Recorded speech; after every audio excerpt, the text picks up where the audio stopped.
Hi everyone, welcome back to my channel. நம்ம daily லைஃப்பில் செய்யக்கூடிய ஒவ்வொரு வேலைகளையும் ரொம்ப ஈஸியாக குயிக்காக முடிக்கிறதுக்கு தேவையான முக்கியமான கிச்சன் டிப்ஸ் அந்த வீடியோவில் பார்க்க போகிறோம். ஸோ பார்க்குறதுக்கு முன்னாடி சேனலை இன்னும் நீங்கள் சப்ஸ்கிரைப் பண்ணாமல் பார்த்துட்டு இருக்கீங்கன்னா மறக்காமல் சப்ஸ்கிரைப் பண்ணிக்கோங்க. கூடவே இருக்கிற பெல் ஐக்கனையும் கிளிக் பண்ணிக்கோங்க. அப்போ தான் சேனலில் வீடியோஸ் போஸ்ட் பண்ணும்போது உங்களுக்கு நோட்டிஃபிகேஷன் வரும், நீங்கள் மிஸ் பண்ணாமல் பார்க்கலாம். ஃபர்ஸ்ட் டிப் என்னென்னு பார்க்கலாம். மஷ்ரூம்லாம் வாங்குகிறோம் அப்படின்னா இந்த ஒரு சின்ன டிப்ஸை ஃபாலோ பண்ணி க்ளீன் பண்ணிக்கோங்க. ரொம்ப ஈஸியாக இருக்கும். கொஞ்சமாக கல் உப்பு சேர்த்துக்கோங்க. ஒரு கைப்பிடி அளவுக்கு கோதுமை மாவு சேர்த்துக்கோங்க. சேர்த்துட்டு நல்லா பெரட்டி விட்டுக்கலாம். இந்த மாதிரி பெரட்டுறப்போ அந்த காளானில் இருக்கிற அந்த அழுக்குகள் எல்லாமே ரொம்ப ஈஸியாக க்ளீன் பண்ணி எடுத்துடலாம். நல்லா இந்த மாதிரி பெரட்டி எடுத்ததுக்கப்புறமா மேலால் இந்த மாதிரி நல்லா தேய்ச்சி விட்டுக்கோங்க. தேய்ச்சதுக்கப்புறம் ஒரு 10 நிமிஷத்துக்கு அப்படியே ஊற விட்டுறலாம். அதுக்கப்புறமா டேப் வாட்டரில் ஒரு 3 to 4 டைம்ஸ் கிட்ட வாஷ் பண்ணிங்க அப்படின்னா நல்லா சுத்தமாக க்ளீன் பண்ணி எடுத்துடலாம். அதுக்கப்புறமா நம்ம சமைக்க ஆரம்பிச்சிடலாம். மஷ்ரூம் வாங்கிட்டு அந்த எக்ஸ்பைரி டேட்டு முடிகிற வரைக்கும் நம்ம ஃப்ரிட்ஜில் வச்சுட்டு அதுக்கப்புறமா எடுத்து யூஸ் பண்ண போகிறோம். அதாவது ஒரு 1 டே பிஃபோர் தான் நம்ம யூஸ் பண்ண போகிறோம் அப்படின்னா, வாங்குறப்போ இருக்கிற அந்த ஃப்ரெஷ்னஸை விட கொஞ்சம் அந்த எக்ஸ்பைரி டேட்டுக்கு கிட்ட வரும்போது கொஞ்சம் வந்து அந்த ஃப்ரெஷ்னஸ் ரொம்ப கம்மியான மாதிரி ஆகிடும் இல்லையா? ஸோ அந்த மாதிரி டைமில் இந்த டிப் ரொம்பவே யூஸ்ஃபுல்லாக இருக்கும். ஸோ இந்த மாதிரி வாஷ் பண்ணிட்டீங்க அப்படின்னா நல்லா ஃப்ரெஷ்ஷாக இருக்கும். நமக்கு சமைக்கிறதுக்கும் ரொம்ப ஈஸியாக இருக்கும். ஸோ இந்த மெத்தடை ஃபாலோ பண்ணிக்கோங்க. ஒரு சில பேருக்கு மஷ்ரூம் இந்த மாதிரி வாஷ் பண்ணுற விஷயம் தெரியவே தெரியாது. சாதாரணமாக வாஷ் பண்ணிட்டு சமைக்க ஆரம்பிச்சிருவாங்க. ஆனால் அந்த மாதிரி சமைக்கவே கூடாது. இந்த மாதிரி கொஞ்சமாக கல் உப்பு, கோதுமை மாவு, இந்த கோதுமை மாவுக்கு பதிலாக நீங்கள் கடலை மாவு, கார்ன்ஃப்ளவர் இந்த மாதிரி எது வேணாலும் நீங்கள் சேர்த்துக்கலாம். சேர்த்துட்டு நல்லா பெரட்டி விட்டுட்டு ஒரு 10 நிமிஷம் ஊற வச்சுட்டு நார்மல் டேப் வாட்டரில் ஒரு 3 to 4 டைம்ஸ் கிட்ட வாஷ் பண்ணிவிட்டு அதுக்கப்புறம் க்ளீன் பண்ணிவிட்டு நீங்கள் செஞ்சீங்க அப்படின்னா நல்லாயிருக்கும். ஸோ கண்டிப்பாக ட்ரை பண்ணி பாருங்கள். இந்த மெத்தடில் தான் நம்ம மஷ்ரூமை க்ளீன் பண்ணணும். இந்த மாதிரி க்ளீன் பண்ணிவிட்டு செஞ்சுக்கோங்க. மஷ்ரூம் வச்சு ரெசிபிலாம் நம்ம சேனலில் போஸ்ட் பண்ணியிருக்கோம். தேவைப்படுறவங்க செக் பண்ணி பாருங்கள். சப்பாத்தி பூரிக்கு மஷ்ரூம் வச்சு செய்யக்கூடிய கிரேவியெல்லாம் ரொம்ப நல்லாயிருக்கும். ட்ரை பண்ணுங்கள். அடுத்த டிப் என்னென்னு பார்க்கலாம். அப்பளம்லாம் நம்ம வாங்குகிறோம் அப்படின்னா கவரோடு அப்படியே வச்சிடாமல் கவர்லேருந்து எடுத்து பாக்ஸில் போட்டு ஸ்டோர் பண்ணி வைக்கிறது ரொம்ப நல்லது. அந்த மாதிரி ஸ்டோர் பண்ணி வைக்கும் போது இந்த ஒரு சின்ன டிப்பை ஃபாலோ பண்ணிக்கோங்க. எந்த பாக்ஸில் அப்பளத்தை நீங்கள் ஸ்டோர் பண்ணி வைக்க போகிறீங்களோ அந்த பாக்ஸில் இந்த மாதிரி பிரிஞ்சி இலை இருக்கு இல்லையா, அது ஒரு சின்ன சின்ன பீசஸாக 2 பீசஸாக கட் பண்ணிக்கோங்க. ஃபஸ்ட்டு வந்து ஒரு பீஸ் போட்டுருங்க. அதுக்கு மேலே அப்பளம் எல்லாத்தையுமே அடுக்கி வச்சுக்கோங்க. அந்த அப்பளத்துக்கு மேலே ஒரு பீஸை போட்டு வச்சுக்கோங்க. இது கூடவே 10 போல் மிளகையும் சேர்த்து போட்டு வச்சுக்கலாம். இந்த மாதிரி போட்டு வைக்கிறதுனால அப்பளம் வந்து சீக்கிரமாக பதத்து போகாமல் கெட்டு போகாமல் இருக்கும். ரொம்ப நாளைக்கு வச்சு யூஸ் பண்ணிக்கலாம். ஸோ இந்த மாதிரி ட்ரை பண்ணி பாருங்கள். அடுத்த டிப் என்னென்னு பார்க்கலாம். இதுக்காக ஒயிட் கலரில் ஒரு சின்னதாக கிளாத் தான் எடுத்துருக்கிறேன். இப்போ இதில் கொஞ்சமாக புளி எடுத்து வச்சுக்கலாம். இந்த சைஸ்க்கு கொஞ்சமாக எடுத்து வச்சுக்கோங்க. இப்போ இதை வச்சு நல்லா மூட்டை மாதிரி கட்டி எடுத்துக்கோங்க.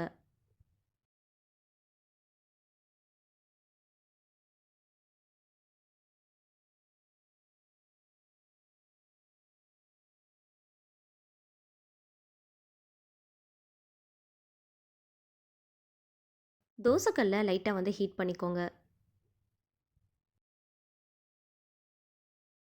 தோசைக்கல் லைட்டாக ஹீட் ஆனதும் ஒரு 1/4 ஸ்பூன் அளவுக்கு மட்டும் விளக்கெண்ணெய் சேர்த்துக்கோங்க. நம்ம ரெடி பண்ண கிளாத்தை வச்சு இந்த மாதிரி லைட்டாக தேய்ச்சி விடுங்க. எல்லா பக்கமும் நல்லா படுற அளவுக்கு நல்லா தேய்ச்சி விடுங்க. இந்த மாதிரி செய்யும் போது தோசைக்கல் லைட்டாக தான் ஹீட்டாக இருக்கணும், ரொம்ப சூடாக இருக்கக்கூடாது. ஸ்டவ்வை ஃபுல் சிம் ஃப்ளேமில் வச்சு லைட்டாக ஹீட்டாக இருக்கும் போது இந்த மாதிரி துணியை வச்சு நல்லா தேய்ச்சி விடுங்க. இது ஒவ்வொரு வாட்டியும் நம்ம யூஸ் பண்ணிக்கலாம். சப்பாத்திலாம் செஞ்சதுக்கப்புறமா நம்ம தோசை ஊற்றணும் அப்படின்னா மேக்ஸிமம் வந்து தோசைலாம் ஊற்ற வராது, கல்லில் வந்து அப்படியே ஒட்டிக்கும். அந்த மாதிரி ஒட்டுற டைமில் ஒட்டாமல் வரணும் அப்படின்னா இந்த ஒரு சின்ன டிப்பை ஃபாலோ பண்ணிக்கோங்க.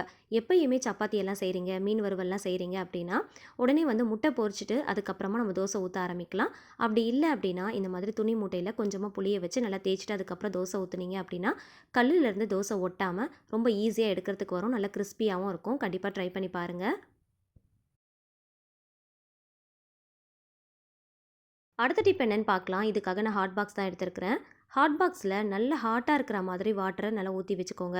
ஊற்றி வச்சுட்டு ஒரு 1/2 அன் ஹவருக்கு அப்படியே விட்டுருங்க. 1/2 அன் ஹவர் கழித்து அந்த ஹாட் வாட்டரை கீழே ஊற்றிடுங்க. ஊற்றிட்டு இந்த ஹாட் பாக்ஸை நல்லா சுத்தமாக தொடச்சி எடுத்துக்கோங்க. இப்போ நான் மாவு ஆட்டி எடுத்து வச்சுருக்கிறேன். மாவு வந்து கை விட்டு நல்லா கிளறி விட்டுக்கோங்க. கையால் நம்ம கிளறும் போது தான் மாவு வந்து சீக்கிரமாக புளிக்க ஆரம்பிக்கும். ஸோ இப்போ இந்த மாவை ஹாட் பாக்ஸில் ஊற்றிட்டு மூடி வச்சிடலாம். மூடிட்டு ஒரு 8 மணி நேரம் கழித்து ஓப்பன் பண்ணி பார்க்கலாம்.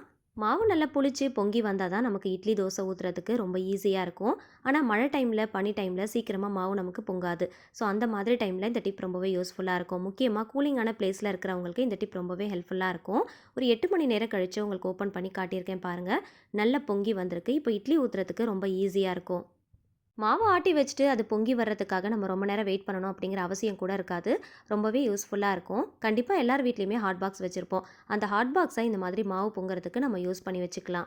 ஆனா, ஹாட் பாக்ஸில நீங்க மாவு ஊத்துறதுக்கு முன்னாடி, நல்லா சுட சுட தண்ணிய ஊத்திட்டு, ஒரு 1/2 மணி நேரம் அப்படியே வச்சுருங்க. 1/2 மணி நேரத்துக்கு அப்புறமா, அந்த சுட சுட இருக்கிற அந்த தண்ணிய கீழ ஊத்திட்டீங்க அப்படின்னா, ஹாட் பாக்ஸ் நல்லா ஹீட்டா இருக்கிற மாதிரி இருக்கும். ஸோ, அந்த மாதிரி டைம்ல மாவ ஊத்திட்டு, உடனே மூடிட்டீங்க அப்படின்னா, 8 மணி நேரம் கழிச்சு ஓப்பன் பண்ணி பாருங்க. மாவு நல்லா பொங்கி வந்திருக்கும். ஆல்ரெடி நெறைய டிப்ஸ் நான் வீடியோல ஷேர் பண்ணியிருக்கேன். ஸோ, அது எல்லாமே ட்ரை பண்ணி பார்க்குறதோட, இந்த டிப்பையும் நீங்க ட்ரை பண்ணி பாருங்க. இட்லி ஊத்துறதுக்கு ரொம்ப ஈஸியா இருக்கும்.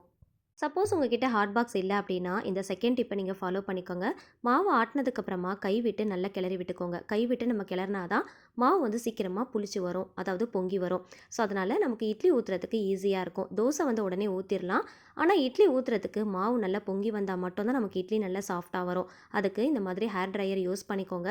எந்த பாத்திரத்தில நீங்க மாவு ஊத்தி வைக்க போறீங்களோ, அந்த பாத்திரத்த சுத்தி இந்த மாதிரி நல்லா ஹை ஸ்பீட்ல ஹேர் ட்ரையர வச்சு நல்லா காட்டிக்கோங்க. பாத்திரம் ஃபுல்லாவே நல்லா சூடாயிரும். அதுக்கப்புறம் மூடி போட்டுட்டு, அந்த மூடியிலுமே நல்லா ஹை ஸ்பீட்ல வச்சு ஹேர் ட்ரையர ஒரு 5 நிமிஷத்துக்கு நல்லா காட்டிக்கோங்க. நல்லா வந்து சூடாயிரும். சம்மர்லலாம் பார்த்தீங்கன்னா, மாவு சீக்கிரமா நமக்கு பொங்கி வந்துரும். ஆனா, மழை டைம்லயோ, இல்ல பனி டைம்லயோ அந்த மாதிரி பொங்கி வராது. ஸோ, ஹீட்டா இருக்கிற இடத்துல தான் சீக்கிரமா பொங்கி வரும். ஸோ, அந்த ஹீட்ட நம்ம ப்ரொடியூஸ் பண்ணிட்டோம் அப்படின்னாலே நமக்கு மாவு நல்லா பொங்கி வந்துரும். ஒரு 8 மணி நேரம் கழிச்சு உங்களுக்கு நான் ஓப்பன் பண்ணி காட்டியிருக்கேன் பாருங்க. மாவு நல்லா பொங்கி நல்லா சூப்பரா வந்திருக்கு. இட்லி மாவுல ஃபர்ஸ்ட் டைம் இட்லி ஊத்தும்போது ரொம்ப சாஃப்ட்டா வரா மாதிரி இருக்கும். கடைசி மாவுல இட்லி ஊத்தும்போது ஹார்டா இருக்கிற மாதிரி இருக்கும். ஆனா, இந்த மாதிரி சின்ன சின்ன டிப்பெல்லாம் ஃபாலோ பண்ணி மாவ நல்லா பொங்க வச்சுட்டு, அதுக்கப்புறம் இட்லி ஊத்தி பாருங்க. ஃபர்ஸ்ட் டைம் ஊத்தும்போது எந்த அளவுக்கு சாஃப்ட்டா இருக்கோ, அதே மாதிரி கடைசி மாவுல ஊத்தும்போதும் நல்லா சாஃப்ட்டா இருக்கும். ஒரு சில பேர் இட்லி மாவுல உப்பு சேர்த்து அரைச்சு வச்சுப்பாங்க. நான் வந்து உப்பெல்லாம் சேர்க்கல. சாதாரணமா அப்படியே தான் அரைச்சு வச்சிருந்தேன். நல்லா வந்து கிளறி விட்டுக்கலாம்.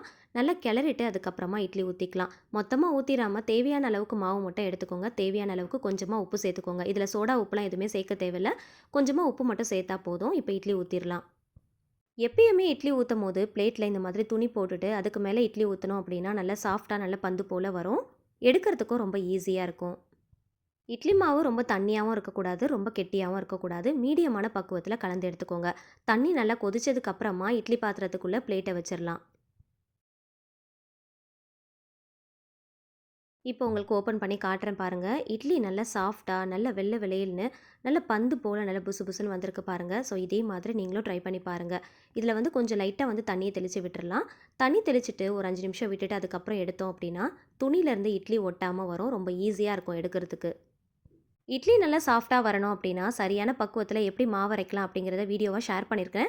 நம்ம சேனல்ல இருக்கிற வீடியோ லிஸ்ட்ல போய் செக் பண்ணி பார்த்தீங்க அப்படின்னா, உங்களுக்கு ரொம்பவே யூஸ்ஃபுல்லா இருக்கும். இப்போ இந்த இட்லி பாருங்க, எந்த அளவுக்கு நல்லா சாஃப்ட்டா, நல்லா பந்து போல, நல்லா புசு புசுன்னு வந்திருக்குன்னு.